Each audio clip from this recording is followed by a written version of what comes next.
ሰዎች ስለኔ መጥፎ አወሩ። ቆይ እኔ ምን አጠፋው? ስራዬን እንጂ ስለሰው መጥፎ አስቤ አላውቅም። እኔ ፍቅር ስኬት ሰዎች እንዲወዱ ካደርግ ላንተ ያላቸውን ጥላቻና ክፋት አንተ ፊት አያሳዩም። አንተ ጋር ሲመጡ ወዳጅና አድናቂ መስለው ይታያሉ።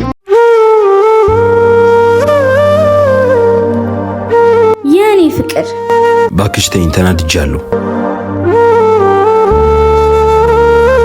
ኡፍ አንተ ደግሞ እሺ ምንድነው ይሆንከው? ሰዎች ስለኔ መጥፎ አወሩ። ቆይ እኔ ምን አጠፋው? ስራዬን እንጂ ስለሰው መጥፎ አስቤ አላውቅም። ፊት ለፊቴ ሲመጡ ደግሞ የሚያወሩት ነገር ሌላ ነው። እኔ ልወደድ እንጂ ልጠላ የምገባ አይነት ሰው አይደለሁም። የማንኛውንም ሰው ስኬት እንጂ ውድቀት አልፈልግም። ደግሞ እኮ ስኬታማ ሰው ነኝ። እንዴት በስኬት አይወዱኝም? እኔ ፍቅር ስኬት ሰዎች እንዲወዱ ካደርግ ላንተ ያላቸውን ጥላቻና ክፋት አንተ ፊት አያሳዩም። አንተ ጋር ሲመጡ ወዳጅና አድናቂ መስለው ይታያሉ። ውስጣቸው ግን ሌላ ነው። በዚህ ዘመን ሰዎች ይወዱኛል ብሎ ማሰብ በራሱ ቅልነት ሞኝነት እኮ ነው። አንተ ለኔ እኔ ላንተ ከበቂ በላይ ነን። ከልቤ ነው ማፈቅርሽ።